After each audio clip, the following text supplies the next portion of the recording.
What's good? What's good, everybody? Welcome back to another episode of The Urban Platform Speaks. Make sure to like and subscribe as you come into the channel and check out the content.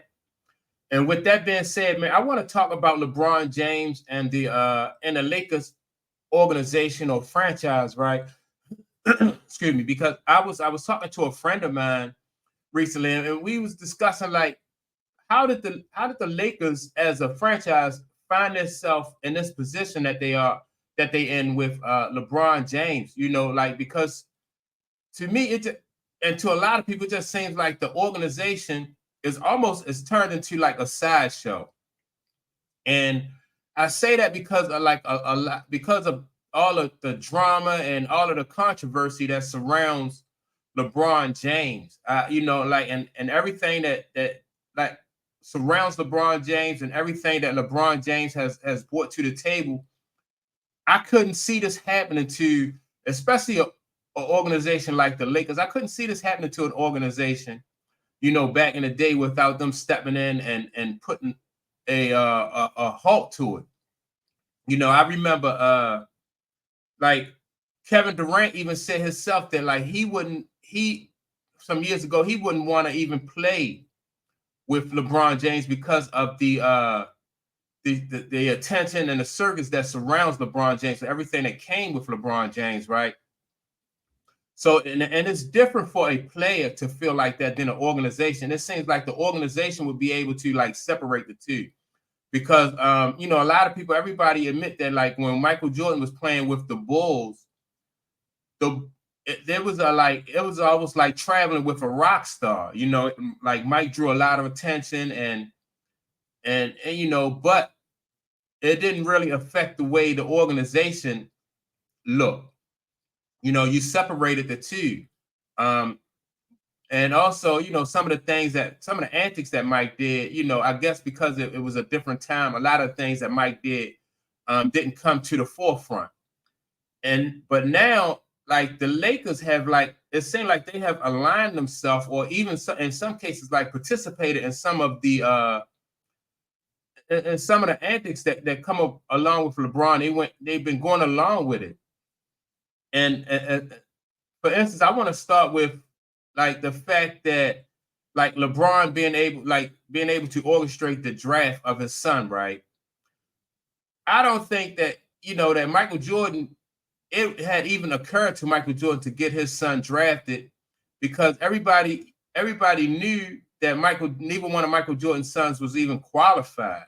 But for the Lakers to sign off on having LeBron James' son drafted, at number 55, I think, I think they just make the franchise, like I say, look like it's a sideshow.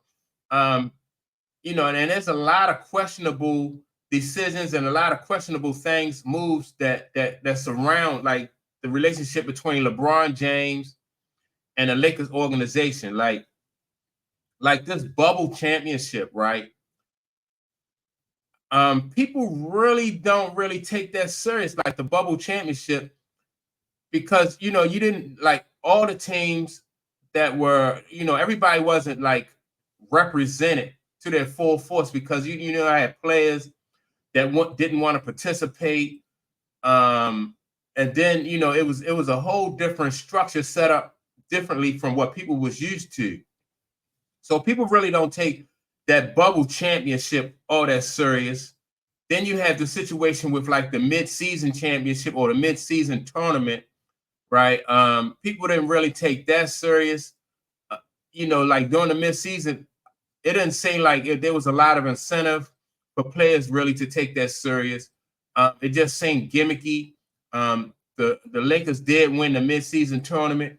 They even went so far as to like to hang that banner, that mid-season banner, alongside like the banners that they won, like the regular championships that they won.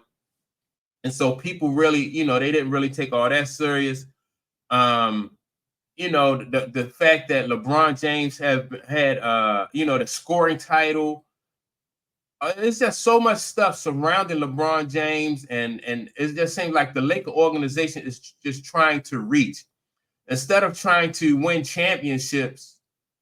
the traditional way, right? With like your play on the court and trying to promote the organization traditional way with like your play on the court and just earning your championships. They're just trying to take the lazy way. And that's the same thing people feel about LeBron James. Like he wants to take shortcuts when it comes to being great. And I know like a lot of Lakers fans will take exception to that.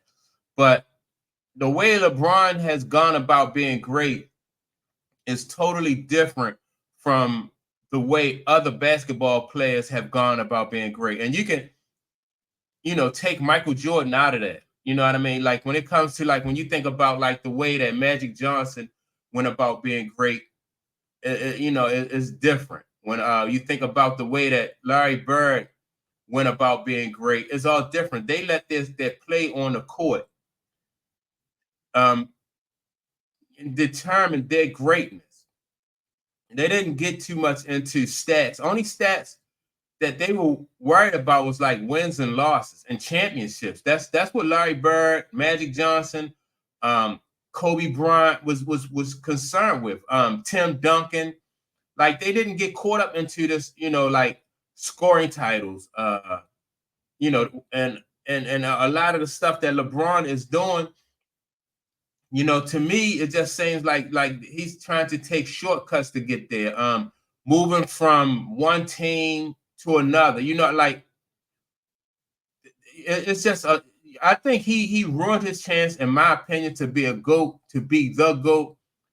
When he when he left Cleveland. If he had built LeBron, first of all, in my opinion, was too good not to ever win a championship. From day one, you saw that LeBron was a man. He carried his team from day one. So I think LeBron probably, if he had stayed in Cleveland, in my opinion, I think he probably would have won, at least 2, maybe 3 championships. But that's just my opinion. And even if he had only won 1 championship in Cleveland, you can't deny how good he is. You really can't deny it. But I think the fact that once he started, he panicked and he started to find other ways to have people see him as the GOAT. I think that's when he lost that race. And then so when the Lakers got into bed with him and allowed him to do take these shortcuts and to promote an image that he was the GOAT without really doing the work. Like Isaiah Thomas don't really consider himself the GOAT because Isaiah Thomas only had 2 championships, right? And now, but if you ask anybody, is Isaiah Thomas one of the best guards who played the game? And people say, yeah, he's one of the best guards to play the game. In my opinion, Isaiah Thomas is like the second best guard, the point guard to play the game behind Magic Johnson. And so that's something that you can't take from him. That's something that Isaiah Thomas earned. And that's, Isaiah Thomas didn't take any shortcuts to get there. He won some championships. Like I said, he won 2 championships. But he couldn't get to multiple championships. I mean, he couldn't get to like 5 or 4, like Magic and Kobe and Mike. But still, Isaiah Thomas will go down in history as like one of the best guards to ever play the game. And I think that LeBron would not have been, it seems like he wouldn't have been satisfied with maybe 1 or 2 championships. And then, people saying, well, he dominated the league. He gave us all. He wanted to, even if he had to take shortcuts or circumvent, what the way things have been done traditionally, as far as like, players and chasing greatness. He wanted to find a way around that. And I think, in my opinion, what he has done really has like he tarnished his image and his legacy.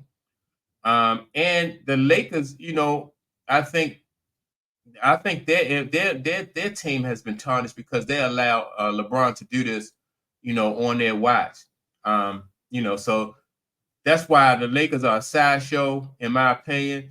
I'm even surprised. I'm looking forward to this season because I'm surprised that Laker Nations, like the fans, are allowing this to happen. I think this year it's probably if the Lakers don't make the playoffs and more of this sideshow stuff continue, I think Lakers fans are really going to show how how upset they are about the way the organization and everything is being run. That's my take on it. Make sure to leave a comment and let me know what you think about it. And with that being said, I'll check you all out on the next video.